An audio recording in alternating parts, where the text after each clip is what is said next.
কিছু টিপস জানা থাকলে কিন্তু আমাদের কাজগুলি অনেক বেশি সহজ হয়। আসসালামু আলাইকুম সবাইকে। আলহামদুলিল্লাহ আমরা ভালো আছি।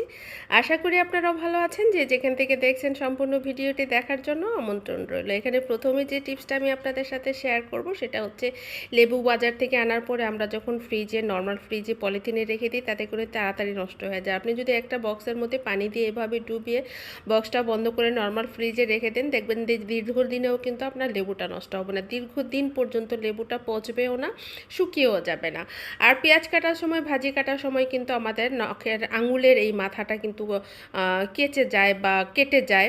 সেক্ষেত্রে আপনি যদি একটা কস্টেপ এভাবে আঙুলের মাথার মধ্যে দিয়ে তারপরে পেঁয়াজ কাটেন বা ভাজি কাটেন বা কাটাকাটি যাই কিছু করেন, আপনার এই অংশটা কিন্তু কেটে যাবার বা কেচে যাবার কোনো ভয় থাকবে না। এই জায়গাটা কিন্তু কেচে গেলে বা কেটে গেলে অনেক জ্বালা পোড়া করে অনেক কষ্ট হয়। সেক্ষেত্রে এই টিপসটা কিন্তু 100% একটা কার্যকরী টিপস।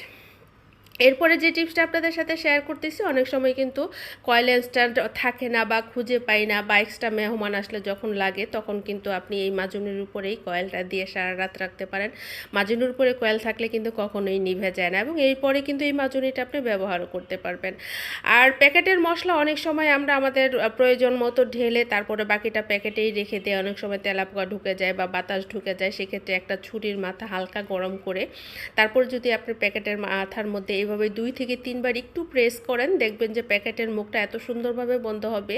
এরপরে আপনার এটার ভিতরে বাতাসও ঢুকবে না, তেলাপোকাও ঢুকবে না, কোনো রকম নষ্টই হবে না। 6 মাসও যদি এভাবে প্যাকেটের মধ্যে মশলা থাকে, যদি বাতাস না ঢুকে তাতে করে কিন্তু কোনো সমস্যা হবে না। সুতরাং যে কোনো প্যাকেট থেকে প্রয়োজনীয় অংশটুকু বের করে বাকিটা কিন্তু এভাবে হালকা একটু ছুরিটা গরম করে মুখটা বন্ধ করে আপনি দীর্ঘদিনের জন্য রেখে দিতে পারেন। এরপরে যে টিপসটা শেয়ার করতেছি আপনাদের সাথে, আমরা কিন্তু অনেক সময় ছোলা বা ছোলার ডাল সারা রাত ভিজিয়ে রাখি, তারপরে রান্না করি, নয়তো কিন্তু সিদ্ধ হতে চায় না। সেই ক্ষেত্রে আপনার হাতে যদি সময় না থাকে, হালকা পানি গরম করে তার মধ্যে লবণ দিয়ে ছোলাটা বা ছোলার ডালটা একটু পানির মধ্যে লবণটা মিশিয়ে দিয়ে তারপরে যখন আপনি ঢেকে রাখবেন, আধা ঘন্টা পরে এসে দেখবেন যে সেগুলি ফুলে ভিজে একদম রান্নার উপযোগী হয়ে যাবে। তবে অবশ্যই একটু ঢেকে রাখবেন, তাতে করে কিন্তু ছোলাটা খুব সুন্দর ভিজে যাবে।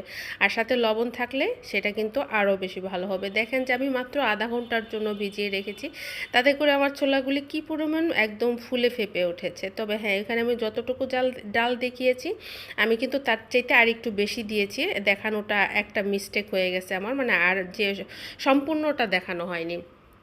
আর এরপর আমি আবারও ঢেকে রাখতেছি, যখন রান্না করব তখন আমি এটা ব্যবহার করব।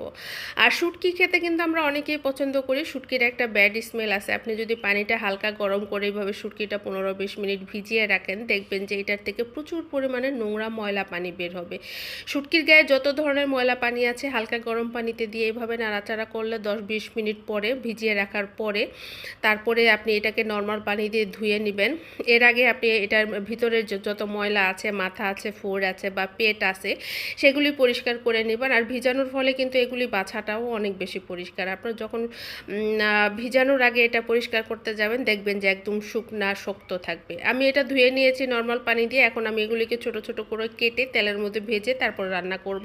তাতে করে শুটকির গন্ধটা কিন্তু খুব ভালো থাকে।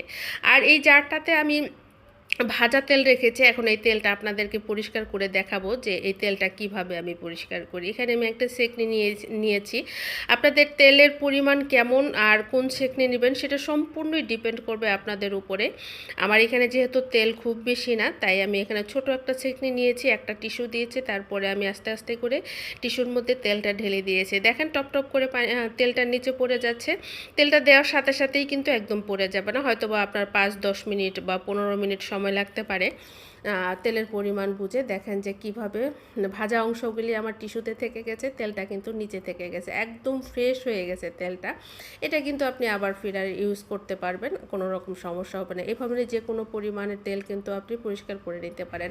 এতক্ষণ আমার সাথে থাকার জন্য আপনাদের কাছে আমি অনেক কৃতজ্ঞ। আপনাদের একটু ভালোবাসা, একটু সাপোর্ট কিন্তু আমার স্বপ্নটাকে পূরণ করতে পারে। যদি আপনি ফেসবুক থেকে দেখে থাকেন তাহলে একটু ফলো, আর যদি ইউটিউব থেকে দেখে থাকেন তাহলে একটু সাবস্ক্রাইব করে দিয়ে যাবেন। আপনার একটা ফলো, সাবস্ক্রাইব, একটা লাইক, কমেন্টস কিন্তু আমার স্বপ্নটাকে পূরণ করতে পারে।